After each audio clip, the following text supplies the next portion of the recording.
What's up, vapors? Thanks for checking out Spin Fuel's Daily Vape TV. My name is Nick, and today is Fresh Build Friday. That's right, we got a brand new coil for you guys to try out today. Today we're going to be doing a dual vertical coil in the Doge V2. Now, when I first got this thing, I really didn't like the airflow on it when I was doing a standard horizontal coil. So I tried some vertical coils out, and I absolutely fell back in love with this thing. So if you have one, make sure you build along with it. I think it'll really improve the performance of your Doge. If you don't have a Doge, then build it in whatever you got. This build works with pretty much any atomizer out there. It's a pretty good standard tutorial for any sort of vertical coil when it comes to an RDA. So let's get started. Let's go down to the close-up view and let's get building. Alright guys, so as you can see here, I have all the tools laid out that you're going to need today. Today I'm going to be building on the Doge V2. I have 22 gauge anarchist wire. I pre-cut a couple of sections about 6 inches long. That's what we're going to need today. I'm using 22 gauge anarchist, but you can use pretty much whatever you want. If you want to use 22 Canthal or 20 gauge or 24 gauge or whatever you want to use, it's totally fine. It just so happens that I'm using some 22. That being said, let's go ahead and move everything aside so you can see this wonderful vape mat. And I'm just going to get out my little jig here, and we're going to spin up a couple of coils. So today I'll be building on a 3mm bit, but again, choose your size. I just prefer 3mm because I feel like it wicks a little bit nicer. But it's really up to you. That's the best part about building, is that it's very personal. So go ahead and just grab whatever bit size you normally use or whatever you want to use, and go ahead and spin up some coils. So today I'll be doing a standard 5 wrap. It's pretty easy. Just insert it into the jig here. And actually I'm going to be wrapping underhand today, so just wrap it the opposite way that I normally do. And go ahead and spin up some coils. So here we go. 2, 3, 4,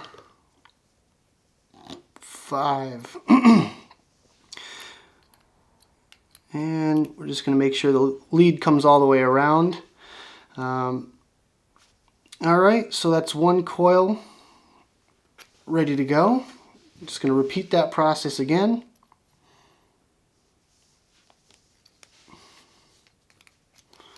So 1, 2, 3, 4, 5.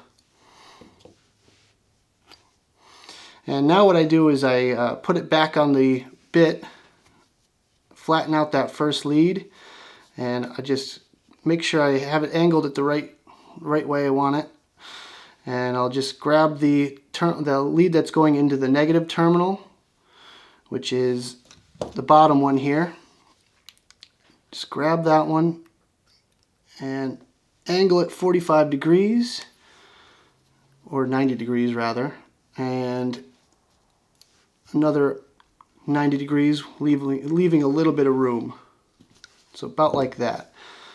That's pretty much it. That's one vertical coil all done. Let's just go ahead and repeat that process. Alright, so now that we have our coils all set, we're going to go ahead and install them. So I like to have the negative lead with the angles on it going towards the negative post, and the positive lead being the one that goes over the top. So that's what I'm going to do now. Just insert one and then the other. It's really easy to do on the Doge because post holes are so massive on this thing. And I just grip it and angle it away from the post so that it stays relatively in place. Not really too concerned about neatness right now. We're more concerned about just getting those coils in place. So there we go. There's our second coil going in. And I know it kind of looks sloppy right now, but it'll look better in just a minute, I swear. So I usually tighten down the negatives first. So that's what I'm going to do now.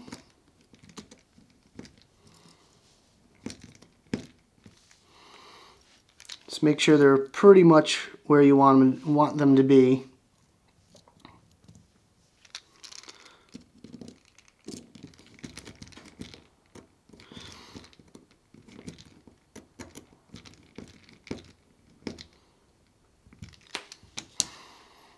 Okay, and now you want to tighten up the slack in your positive connections there. Make sure you get them right where you want them to be before tightening them down.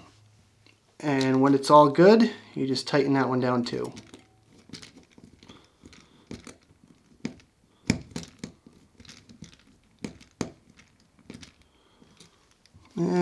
One moved around, so I'm just going to undo that and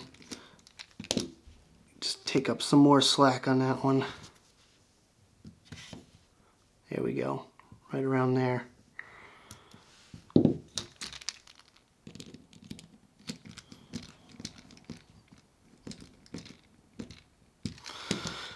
Okay, so that's done. Let's just go ahead and clip our wires and then we'll neaten everything up.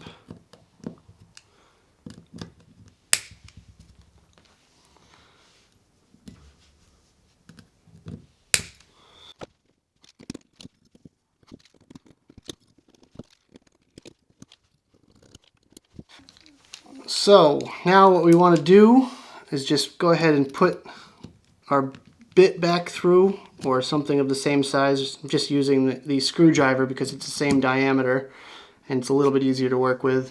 And you want to just reinsert that and make your coils go vertically. And you want to kind of position them right where you want them to.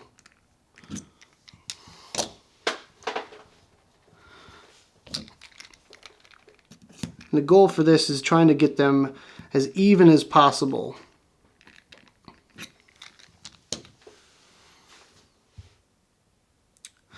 So that looks pretty good. Let's see if we can give you a little better shot of that. So we're looking all right. Let's go ahead and put a battery in this thing and we'll fire it up. All right, so we have our battery in here now. Let's just go ahead and gently pulse them and see where we're at, if they're lighting up evenly.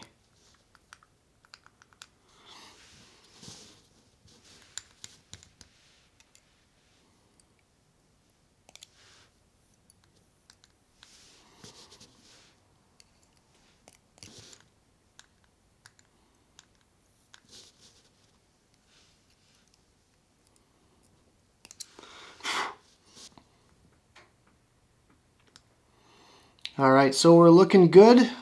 Let's go ahead and grab our Japanese cotton and let's wick it. So for the wicking today, I've got some Japanese cotton, and what you want to do with this is I usually rip off all the hard edges, all the compressed edges. Just kind of helps, I think, with wicking.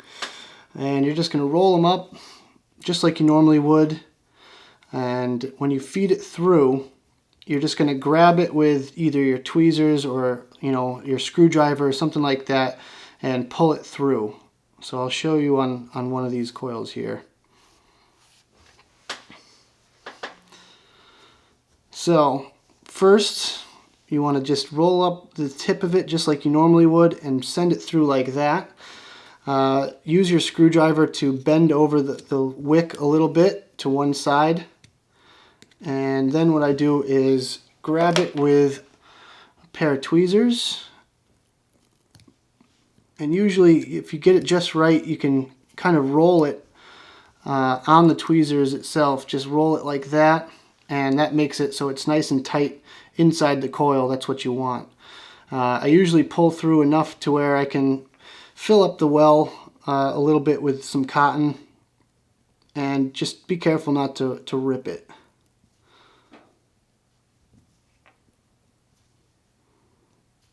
So you want it tight, but not too tight, and loose enough where you can still feather it out towards the bottom. So once you're at this stage, now you just want to trim off some of the excess cotton. You want to leave about 1/2 inch at the bottom here, and I usually clip it right at the top of the screw heads here. Just give it a nice haircut, and when you tuck it in, just be pretty gentle about it. I like to use either like a small little screwdriver or something like that to fluff up the bottom as much as I can. And then I'll just tuck it right back into the well. And you just try not to block the coil itself. Try to space it out as much as you can. And sometimes if you have to pull back up on it a little bit, that's okay too. And we'll just trim off a little bit more at the top. So you just want a nice little spiky haircut at the top here. That's what we're looking for. And enough to fill up some of the well there at the bottom. Now I'm just going to repeat this process again, and I'm just going to fast forward it.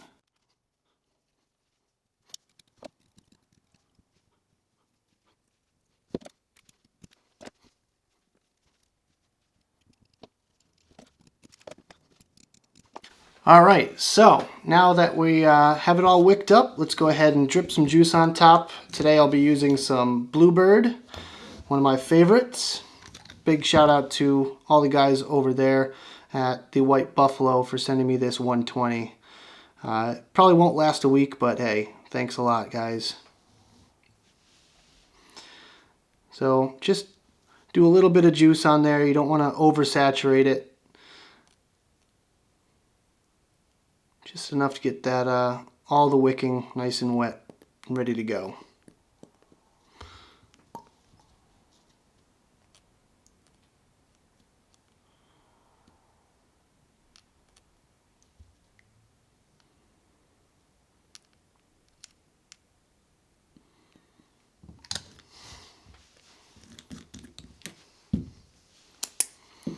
Next we'll just put the little chimney kind of section on there. Whatever the barrel. There we go. Make sure that airflow is facing directly towards the coils. And I usually like to kind of make sure the wicks are sticking towards the center pin here, the center post. That makes it easier for when you put your top cap on. It doesn't flatten out the wicks. Just like that. So there we go. Actually, I'm just going to show you a little bit of vapor production off of this thing.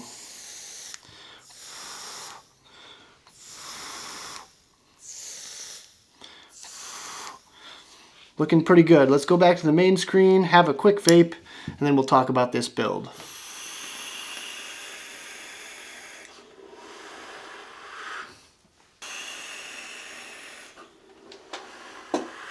So as you can see, I'm getting tons of vapor out of this thing, and I normally didn't get that when I was trying normal builds with this thing. The added advantage to using a vertical coil in the Doge is you can just drip it right down the top section here, and it gets right down into the bottom well and wicks up really nicely. Not a ton of wick, and if you overjuice it, it might still leak out, but I think that's kind of a minor inconvenience when it comes to this device here. Now, as I said in the intro, when I first tried out this device, was really unhappy with the way it performed with a standard horizontal coil. So when I switched over to using vertical coils on it, it really opened up the airflow. You can actually see light through. If you look hard enough, you can see light all the way through it, which is pretty cool. Definitely improved my performance with the actual Doge. I'm going to go ahead and do another quick vapor production shot, and then we'll talk about this build some more.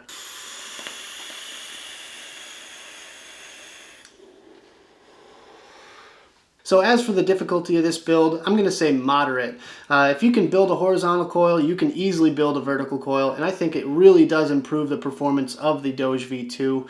So if you have a Doge V2, make sure you try out this build for yourself. As for the warmth, the way I have it set up now, it's a pretty warm vape, but I have it set to wide open, and usually I'll cut it off about a quarter or so of the airflow that you normally get out of the Doge V2. So I'll actually close this off a little bit more, and I'll show you what I normally get out of it. So let's do another little vapor production shot here.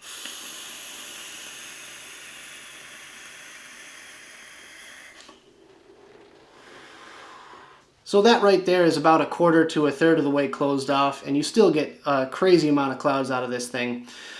Really do love this build, especially in this device. I'm going to be trying it out in a few different devices like the Kennedy and stuff like that, but you're going to have to wick it a little bit differently. That being said, if you have any sort of device out there, make sure you try out this build. That's going to do it for this video, guys. Hope you enjoyed. Make sure you stay tuned for next week's Fresh Build Friday, where every week we bring a brand new coil build.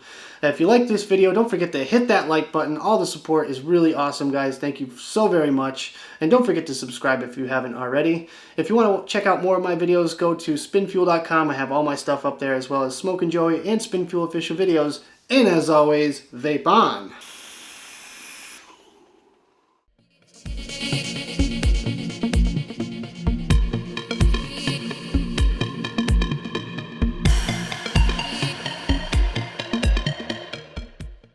Alex, this one is for you, by the way.